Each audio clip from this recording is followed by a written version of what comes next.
Kolkata rape murder case मामले में अब सीबीआई जांच होगी। कलकत्ता हाईकोर्ट ने सीबीआई जांच का आदेश दिया है। जूनियर डॉक्टर की मौत की सीबीआई जांच की तैयारी है।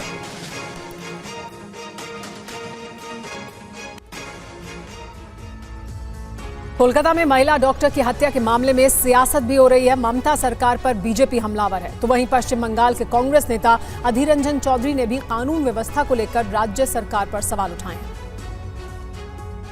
आज मैं पूछना चाहता हूं कि पश्चिम बंगाल की मुख्यमंत्री जी की इतनी ममता उस प्रिंसिपल के प्रति क्यों है? जो सवाल कलकत्ता हाईकोर्ट ने उठाया वही सवाल बीजेपी ममता बनर्जी से पूछ रही है। आरजी कर अस्पताल के प्रिंसिपल के इस्तीफा देने के 24 घंटे के भीतर प्रिंसिपल के दूसरे कॉलेज में तुरंत नियुक्ति को लेकर बीजेपी ने कहा कि ममता सरकार के अपराधियों को संरक्षण देने का चेहरा एक बार फिर सामने आया है। बीजेपी ने आरोप लगाया कि ममता बनर्जी ने सीबीआई जांच को लेकर किंतु परंतु इसलिए किया क्योंकि वो इस केस में कुछ लोगों को बचाना चाहती थी। इस मुद्दे पर कांग्रेस नेता और अधीर रंजन चौधरी भी बीजेपी के सुर में सुर मिलाते दिखे। उन्होंने भी कहा कि ममता सरकार अपराधियों को बचाना चाहती है। कानून व्यवस्था के हालात बदतर होते जा रहे हैं। जो पहले हम लोग शिकायत करते थे वो सही निकले। सर, आपको लगता है सरकार सक्षम नहीं है? बिल्कुल सक्षम नहीं है। इससे नहीं, ये सरकार सब हर चीज में अनदेखी कर रहे हैं। और कोलकाता के आरजी कर अस्पताल के डॉक्टरों की एक और चैट इस बीच सामने आई है। इस वायरल चैट में डॉक्टरों के प्रदर्शन पर बात हो रही है। चैट में प्रोटेस्ट को रोकने वालों के नाम बताने का भी दावा किया गया है। हालांकि TV9 भारतवर्ष इस चैट की सत्यता की पुष्टि नहीं करता। कोलकाता की महिला डॉक्टर की रेप के बाद हत्या मामले में ऑडियो और 2 व्हाट्सएप चैट सामने आने के बाद एक और चैट वायरल हो रहा है। अस्पताल के डॉक्टरों के व्हाट्सएप ग्रुप में एक डॉक्टर कहता है कि भाई कैंपस में क्या चल रहा है, कुछ बता, ऐसे चलेगा तो कैंपस में प्रोटेस्ट खत्म हो जाएगा। इस पर दूसरा डॉक्टर कहता है कि सबको बताया गया है, जो भी मुंह खोलेगा उसको खत्म कर दिया जाएगा। फिर कहा जाता है कि एकदम यही बताया गया है। फिर एक और डॉक्टर कहता है कि बोलो ये क्या हो रहा है, आरजी कर अस्पताल में चीजें खराब हो रही हैं। इस चैट में कहा गया कि जो लोग प्रोटेस्ट रोकने की धमकी दे रहे हैं, मुझे पता है वो कौन लोग हैं, पूरा ऑर्थो डिपार्टमेंट, खासकर 3rd ईयर वाले।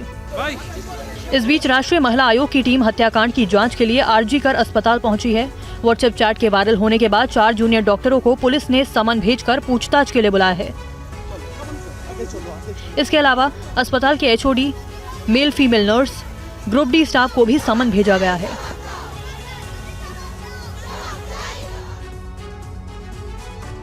और इस बीच आरजी कर अस्पताल के डॉक्टर राजा धर का बड़ा बयान सामने आया है। पोस्टमार्टम रिपोर्ट में गहरे घाव के कई निशान हैं। डॉक्टर धर का कहना है सिर्फ एक आदमी नहीं पहुंचा सकता इतनी चोटें।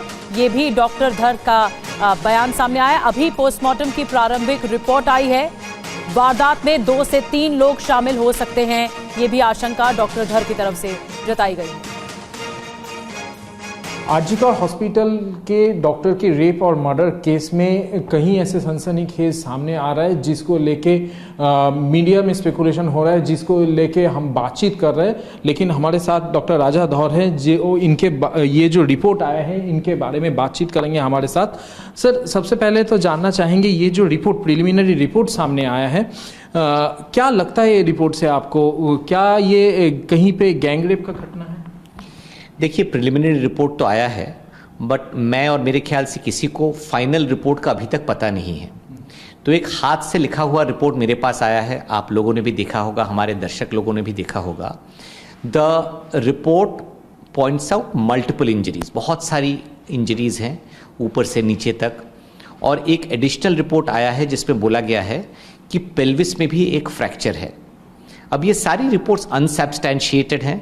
इसका अभी तक पूरी तरह कोई ठोस सबूत के साथ ऑफिशियल रिपोर्ट नहीं आया है।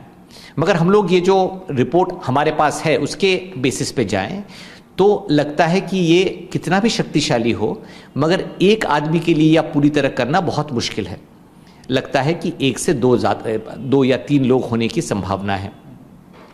ये भी सही है कि कुछ लोग बहुत शक्तिशाली होते हैं, मगर जो हमारा अभी तक अभियुक्त है, जो कि लड़का अभी तक पकड़ा गया है, जो कि सिविक वॉलंटियर है, उसको देख के नहीं लगता है कि उसको इतना शक्ति होगा कि ये फ्रैक्चर्स, आँख में ब्लीडिंग, प्राइवेट पार्ट से ब्लीडिंग, सारे बॉडी में खरोच, पैर में चोट, ये सारी चीज़ें एक बंदा कर सकता है, एक आदमी कर सकता है, ये नहीं लगता है। तो लगता है जो असॉल्ट हुआ है वो तो ज़रूर एक से ज़्यादा लोगों का होने का की संभावना है। मेरी मेडिकल एक्सपीरियंस अगर मैं यूज़ करूँ, और ये हाइपोथेसिस है, it's not proven, I feel that there is likely to be 2 और more people involve in this. तो इसके 2 पार्ट्स हैं, 3 पार्ट्स हैं। एक तो है असॉल्ट, कि ये जो तोड़फोड़ हुई, जो चोटें पहुंची, ये एक पोर्शन है। The second part is the rape, the third part is the murder. तो ये जो चोटें आई हैं, ये जो मौत हुई है, जो जितने मल्टीपल इंजरीज हैं, आपको ये भी समझना है this is a well built lady. So ये मेरी चेस्ट फ्रेटर्निटी की है, मैं रेस्पिरेटरी फिजिशियन हूँ, मेरे फ्रेटर्निटी की है, मैंने अपने आप देखा है इस लड़की को, हमारे यहाँ पढ़ने आई है at one point of time.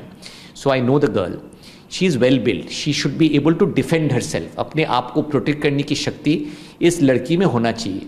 तो वो भी आप समझ लो कि अगर एक से ज़्यादा बंदा नहीं हुआ तो उनके लिए इस लड़की को ओवर पार करके इतनी ज़्यादा चोट पहुंचाना, रेप करना और उसके बाद उनकी हत्या कर देना शायद मुश्किल हो।